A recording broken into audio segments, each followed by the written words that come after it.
Hey guys, welcome to a quick little showcase of the new Snapshot that just released today for Minecraft 1.17, the Caves and Cliffs updates. Let's get right into it.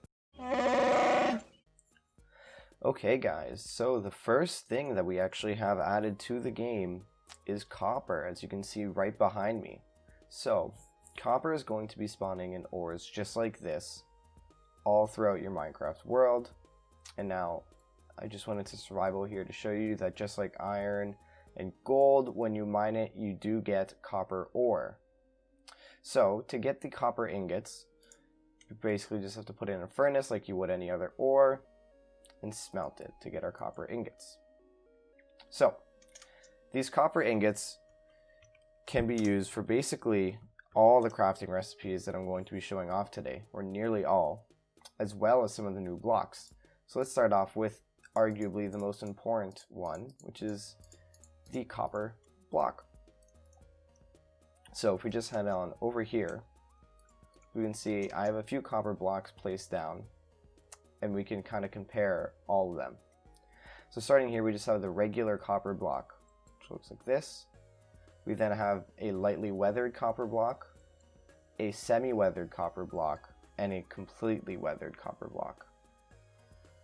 So now over here, we have a cut copper stairs, a lightly weathered cut copper stairs, semi-weathered cut, and fully weathered cut. And then the same would apply over here with the weathering of the cut blocks and then the weathering of the cut slabs. I think this looks great, although this is starting to border on a prismarine color, but it still looks very nice. So you're probably wondering what we have over here on this side. So if I quickly just grab one of each of these, you can actually see that one of these is the wax copper block, which looks nearly identical to the copper block. Now, the main difference between the two of these is that the wax copper block will actually not go to the final stage. So if you can see here, we're only at semi-weathered copper blocks for all of these. So all of these waxed ones, if in survival you want them to stay at the minimum this color, then you're gonna have to wax them.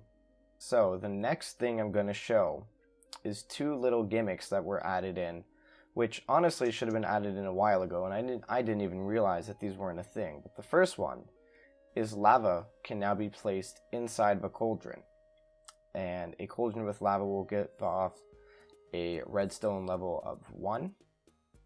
So I'm pretty sure this is already in the bedrock, although you guys can correct me if I'm wrong, but this is just kind of like a feature that should have been added in a long time ago, and they finally got around to it.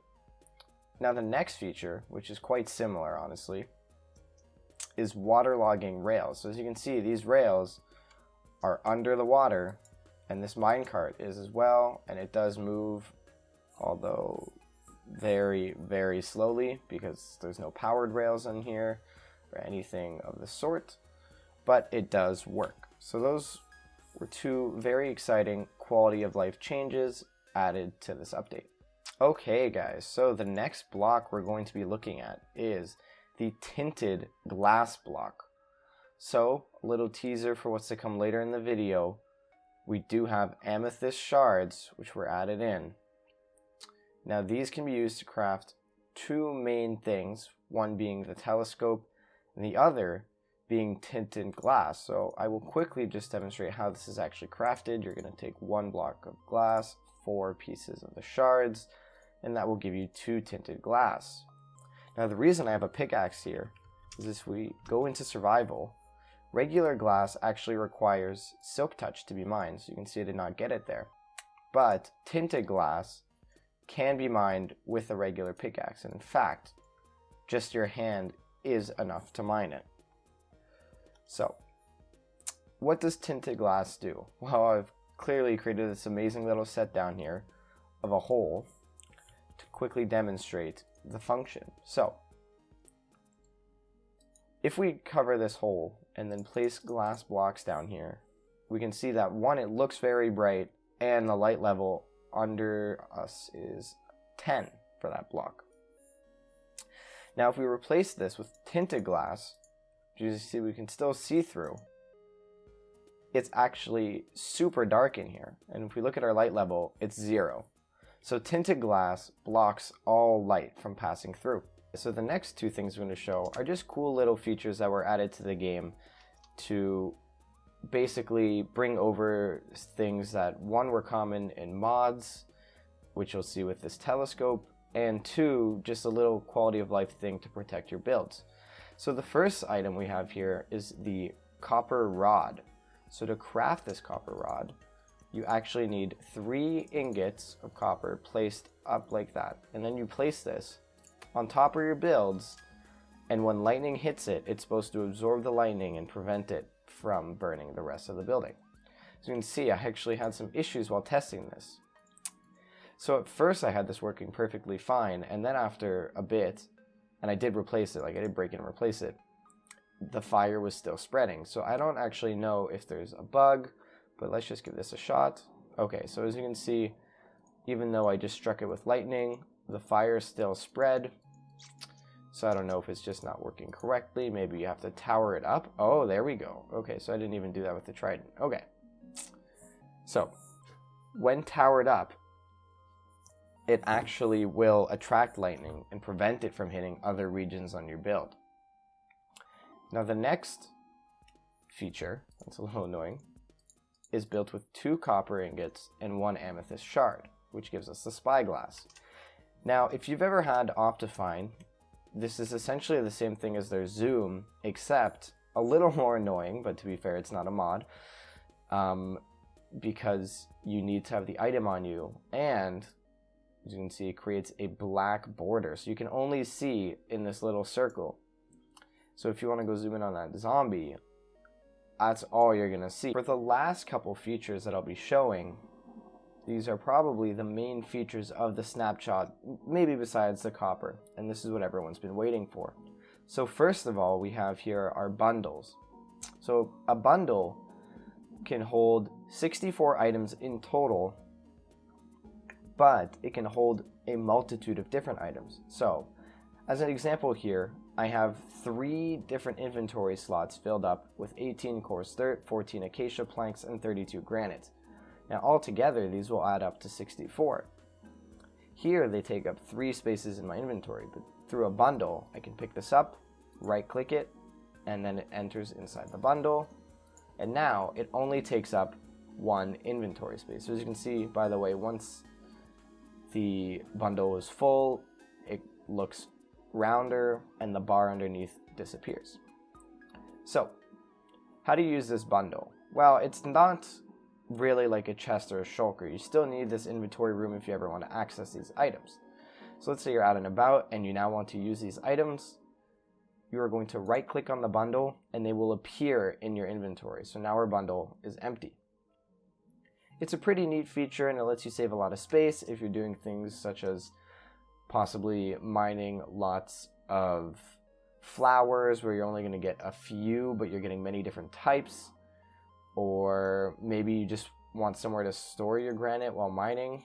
I know I hate having that. Your granite and andesite could be stored together and they will take up, half the amount of space, or I guess there's 3 blocks, so 1/3 the amount of space. So this is a great feature that honestly people have been asking for forever, as over the years Minecraft's list of items has been ever expanding, as we can see here. But our inventory space has literally not changed since the beginning. So one of the last features I want to show off here is the candle.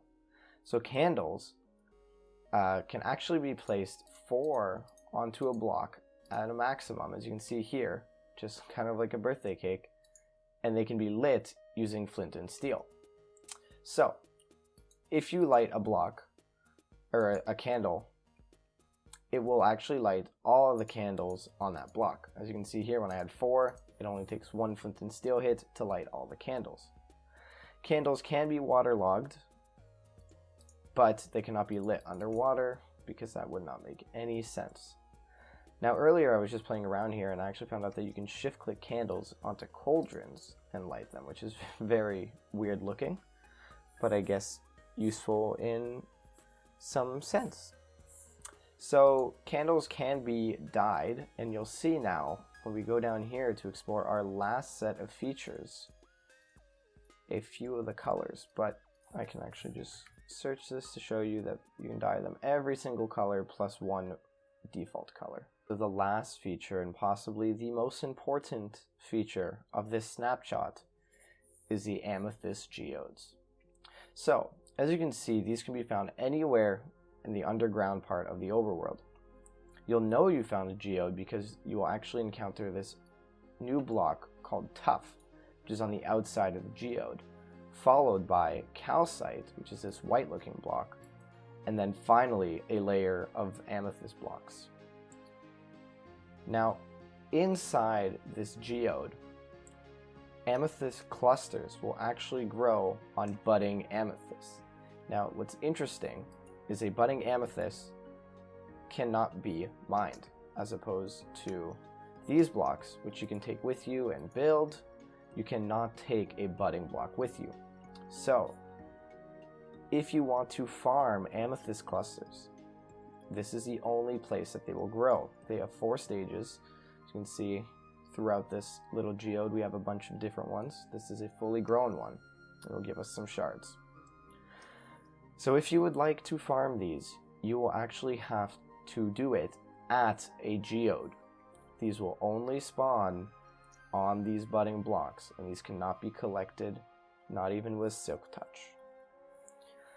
And as shown before, these shards can be used to make things like the spyglass, as well as the tinted windows, and the blocks can be used for building. Alright guys, I hope you enjoyed this little update / review of the new snapshot that just came out. I'm really looking forward to this cave update, and I can't wait to see what they do. Let me know what you guys thought in the comments below, and have a great day.